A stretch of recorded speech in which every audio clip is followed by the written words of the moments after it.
यशोमती मैया के नंद लाला। मैया को सब पता है, इतनी जल्दी तेरा पेट भर ही ना सकता।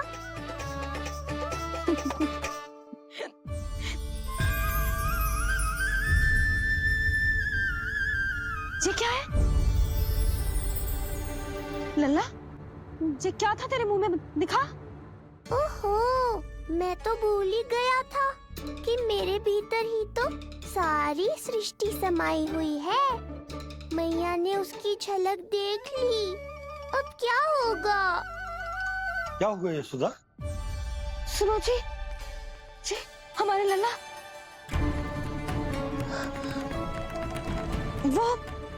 वो इसके मुंह में। क्या? भूल जाओ ना मैया, कुछ नहीं था मेरे मुंह में। लल्ला मुंह खोल के बाबा को दिखा। अरे क्या देख रही है उसके मुंह में? अवश्य ही मेरा दृष्टि भ्रम होगा, किंतु ऐसा भ्रम। अरे बताओ ना यशोदा, या फिर मुहूर्त शीघ्र ना बताने की बात का प्रतिशोध ले रही हो तुम? ना ऐसी बात ना है। तो फिर बताओ ना क्या बात है? हा?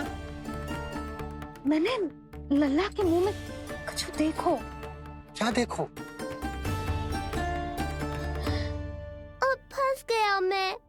मैया बाबा को सब कुछ बता देंगी और राय का पहाड़ बन जाएगा। फिर कैसे संभालूंगा इन दोनों को? ऐसे लगो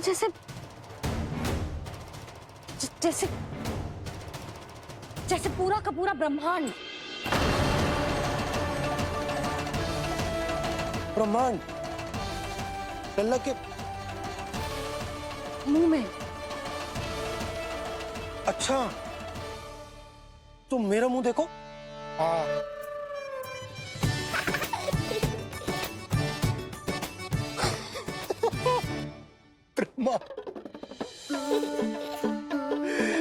यशोदा, मुझे पता था आप मेरा उपहास उड़ाओगे। अरे नहीं, तुम देखो तो सही।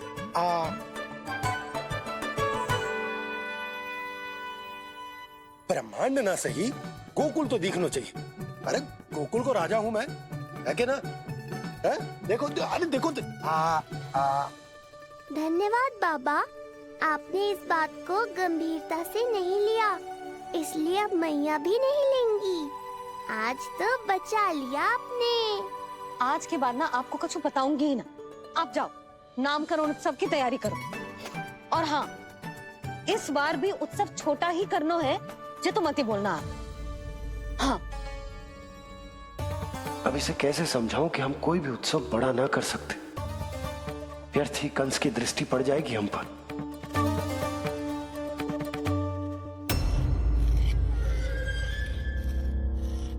लगता है आपके सैनिक और तलवार दोनों की धार कुंद पड़ गई है महाराज। महाराज, मुझे भय था कि कहीं ऋषि गर्ग मुझे श्राप ना दे दे।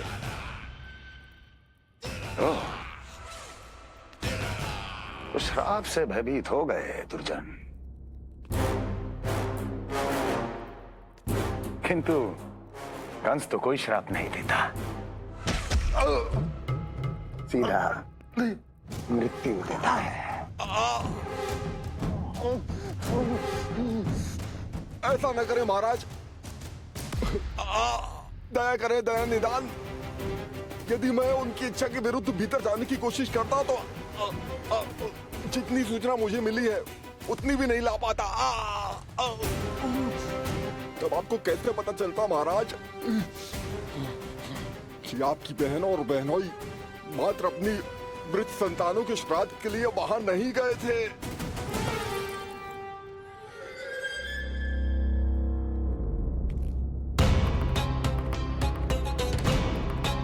आगे बोलो। पूरी तरह तो नहीं सुन पाया महाराज, किंतु मैंने स्वयं अपने नेत्रों से देखा है महाराज। राजकुमारी देवकी ने ऋषि गर्ग के हाथ में कुछ दिया था। ये सत्य है महाराज, और ऋषि गर्ग ने उन दोनों को वचन भी दिया था। सही समय की प्रतीक्षा कीजिए राजन, आपके दोनों कार्य पूर्ण होंगे। महाराज, मैं आपका सबसे विश्वसनीय सेवक हूं। आपके हर आदेश का पालन करना मेरा अधिकार है और मैंने अपने अधिकारों का पालन किया भी है महाराज। किंतु फिर भी यदि मेरी ओर से कोई भूल हुई हो, मुझे क्षमा करे दयानिधान, मुझे क्षमा करे। इसका अर्थ है कि उत्कच सही कह रहा था। वो दोनों अवश्य ही कोई ना कोई षड्यंत्र रच रहे हैं मेरे विरुद्ध। समय आ गया है, अब मुझे किसी ऐसे की खोज करनी होगी जो उतना ही शक्तिशाली हो जितनी की मेरी ये तलवार।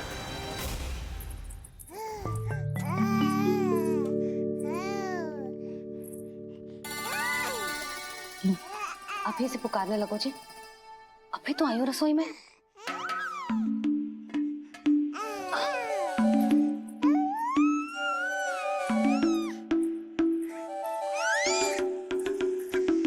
शीघ्र ही तुझे भी अपने बाबा का हाथ बटाना पड़ेगा, समझ रहे हो ना? बटाएगा ना हाथ? अभी जे 100 दिन का भी ना हो और जे इस नन्हे से बालक को काम काज का भार सौंपने की बात करने लगे। काम का नाम सुनते ही मुख से स्वर ना निकल रहे तेरे। अभी तो बड़ा ऊ कर रहा था। बता, हाथ बटाएगो के ना? अरे बता ना।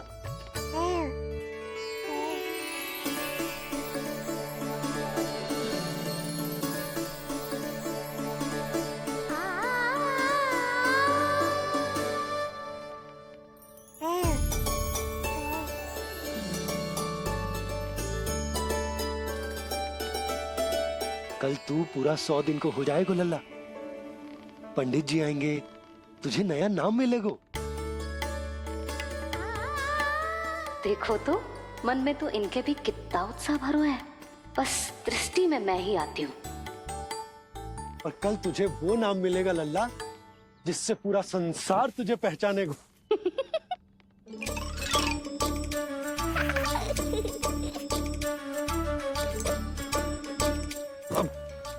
लल्ला, कितना कार्य शेष है और तूने मुझे बातों में लगा लियो।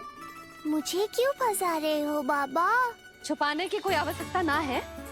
जितनी उत्साहित मैं हूँ उतने ही उत्साहित आप भी हो इसके नामकरण को लेके, पता है मुझे।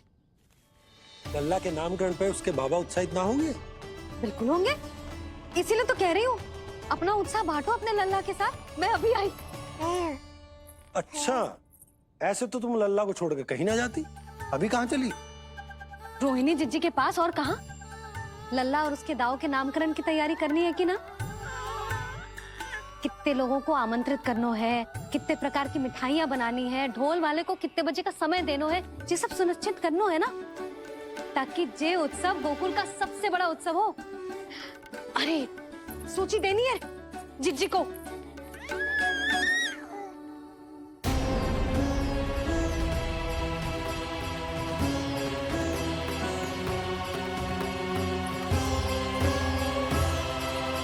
सबकी कोई आवश्यकता ना है।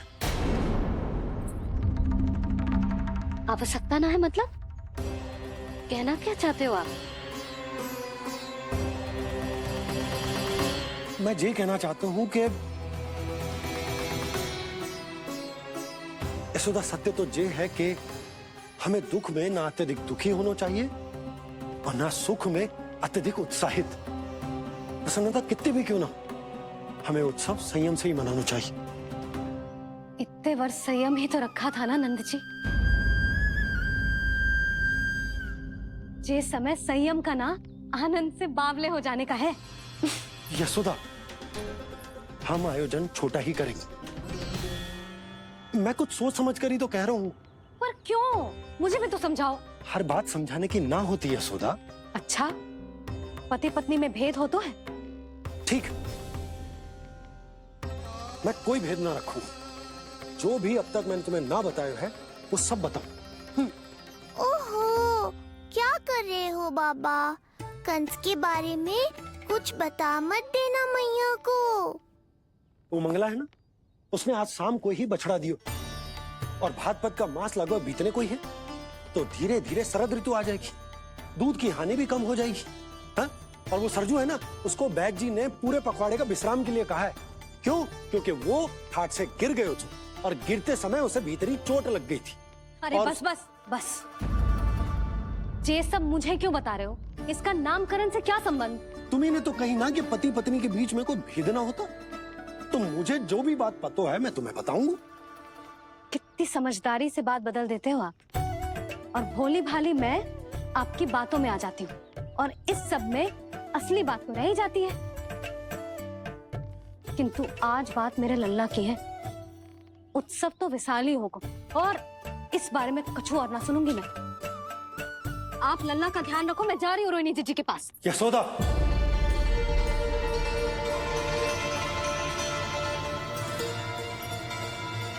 बात केवल सुनने की ना होती, उसे समझना भी पड़ता है।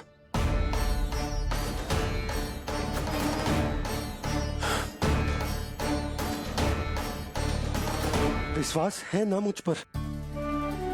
मैं कुछ सोच समझ कर ही कर रहा हूँ ना। उत्सव तो छोटा ही होगा।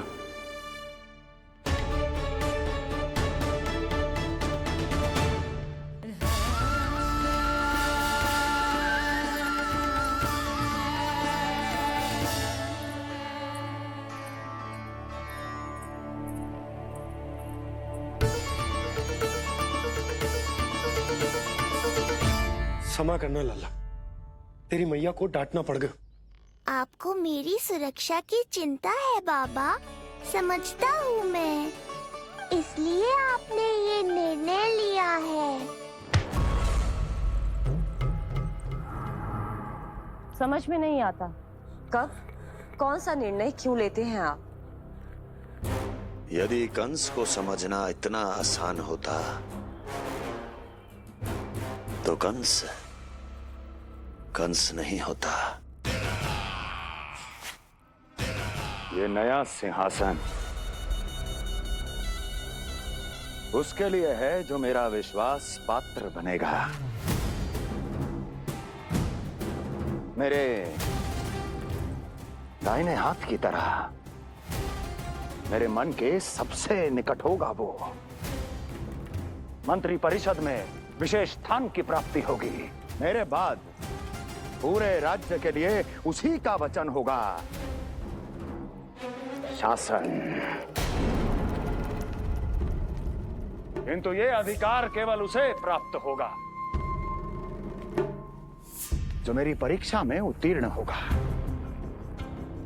मेरा सबसे महत्वपूर्ण कार्य करेगा वो। इसलिए जाओ,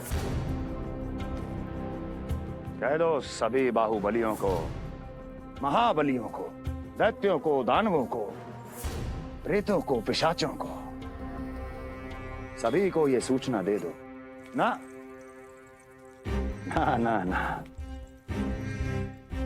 सूचना नहीं, चुनौती दो कि यदि साहस है तो आए, मेरी परीक्षा में उत्तीर्ण हो और इस सिंहासन पर बैठने का अधिकार प्राप्त कर ले।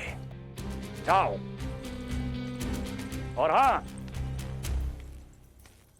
ये अवश्य कहना कि केवल वही आए जिनके हृदय में साहस का ज्वालामुखी धधकता हो, जिनकी तलवारें पर्वतों का सीना चीरने को व्याकुल हो, जिनकी संकल्प शक्ति इतनी दृढ़ हो कि मृत्यु से टक्कर ले लें। कायर नहीं चाहिए मुझे। जाओ। महाराज, आप जिसे भी ये विशेष पद देंगे, भविष्य में यदि वही हमारे शीश पर बैठ गया तो क्या करेंगे आप? पहले ऐसा कोई योद्धा सामने तो आए अस्ति जो उस विष्णु के अवतार का संहार कर सके।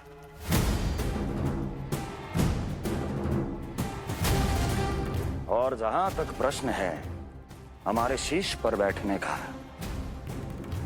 तो स्मरण रखो अस्ति, कंस को अच्छी तरह आता है ऐसे दुस्साहसियों को बीच दरबार में खड़ा करके अपनी उंगलियों के संकेत पर नृत्य करवाना। ता दीर्घ ता और अपना कार्य सिद्ध होने के बाद उनके तन से उनके शीश को उतारना। कंस को भली भांति आता है।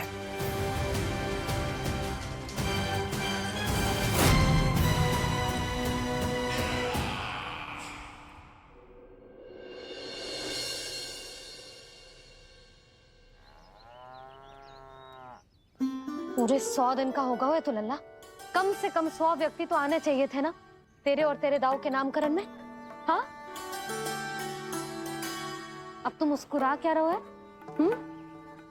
तू ही बता, जे भवन देख के लग रहा है कि यहाँ कोई उत्सव है? बिना अतिथियों के कैसा उत्सव और कैसा आनंद, तू ही बता। और मैं करूं भी तो क्या?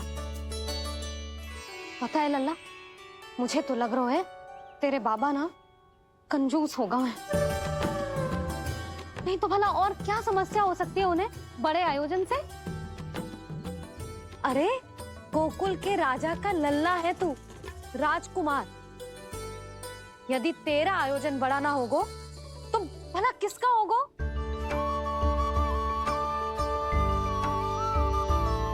मेरी ही भूल है, मैं भोली हूं, इसीलिए व्यर्थ में तेरे बाबा की बातों में आ गई।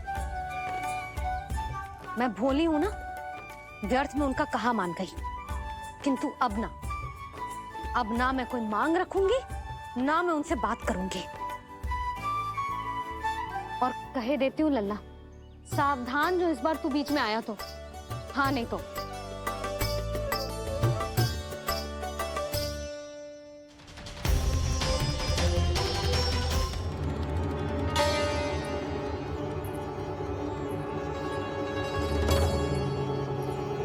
क्या होगा? हाँ, सब ठीक तो है ना? आप इतनी चिंता में क्यों हो जी? कुछ बुरी सूचना तो ना मिली? अब जे मत कहना कि जे भी मुझसे छुपाना पड़ेगा। जो भी है मुझे बताओ। पंडित सदानंद जी महाराज वो नामकरण के लिए ना आ सके। उनकी बिटिया के पांव भारी, उसे लिवाने वो समझाने गए। ये तो शुभ समाचार है।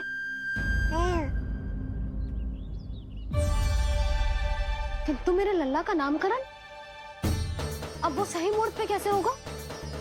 वही तो समझ ना आ रहा। ऐसे मन छोटा करने की आवश्यकता नहीं है मैया बाबा।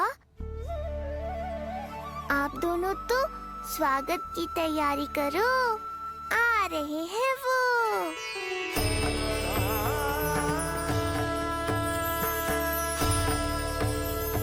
लो, आ गए वो जिनकी मुझे प्रतीक्षा थी। आप दोनों व्यर्थ ही चिंता कर रहे थे।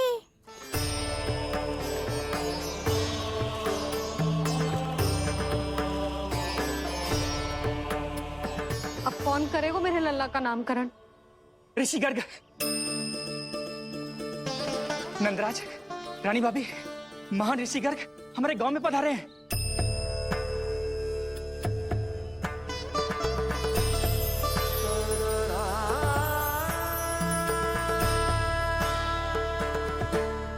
ऋषि गर्ग गोकुल में? हाँ नंदराज, और कह रहे थे उन्हें यादव राज वासुदेव जी ने भेजो है रानी जी के पास।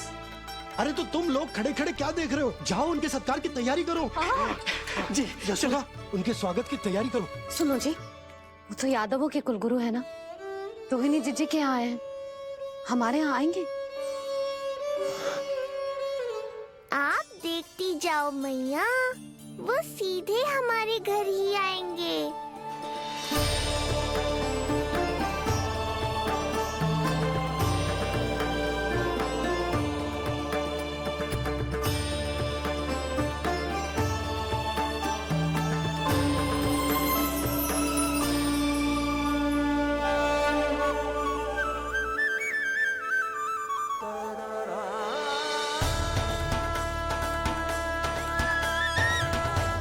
ये क्या हो रहा है मुझे? मैं उस भवन की ओर क्यों बढ़ा जा रहा हूँ? क्योंकि आपके यहाँ आने से ही मेरी मैया बाबा की चिंता समाप्त होगी ऋषिवर। ये बात तो मैं न जानता, परंतु मुझे जाकर उनको स्वागत करना चाहिए।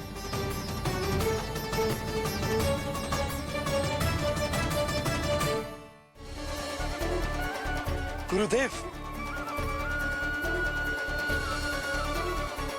कल्याण हो। भगवान श्री नारायण के महान भक्त आज हमारे गांव में पधारे। हमारा जीवन सफल है गया आज। वो भवन आपका है नंदराज? आपके शुभ चरण पड़ेंगे तो हमारा जय भवन पवित्र हो जाएगा। इतने बड़ी ऋषि अगर हमारे घर पधारेंगे तो हमारे तो भाग्य ही संवर जाएंगे। मैया आपके दर्शन को तरस रही है ऋषिवर। संकोच मत कीजिए, अब आप ही जाइए। पधारिए गुरुजी। न जाने क्यों मेरे पांव अपने आप ही आपकी भवन की तरफ जाने को व्याकुल है नंदराज। पधारिए गुरुदेव, आइए।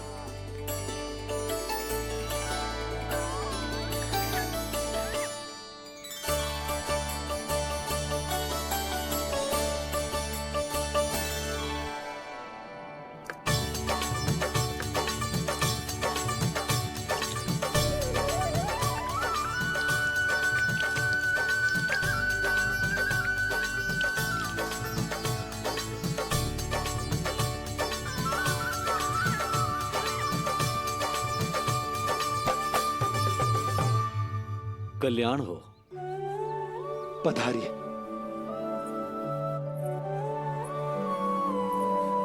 आया तो था मैं रानी रोहिणी के भवन में, पर पता नहीं कैसे यहाँ खींचा चला आया।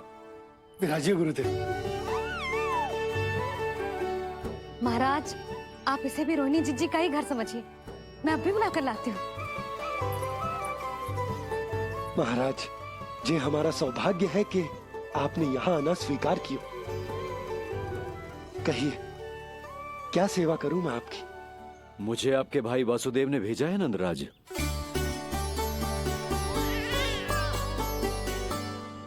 प्रणाम गुरुदेव। स्वामी जी ने आपसे इतनी दूर आने का आग्रह किया है। अवश्य ही कोई बड़ा कारण होगा। कारण तो है। आपके पुत्र का नामकरण करने आया हूं मैं यहाँ।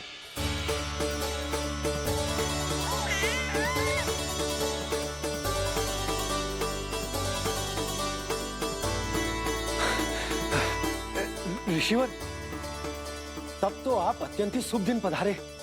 आज का ही मुहूर्त निकलो है भाभी के लल्ला और हमारे लल्ला के नामकरण के लिए। परंतु पंडित जी गांव से बाहर हैं, इसीलिए आप। अब तो आप यहाँ आ गए हो, आप हमारे भी लल्ला का नामकरण कर दो ना। पुत्री, ये क्या कह रही हो तुम?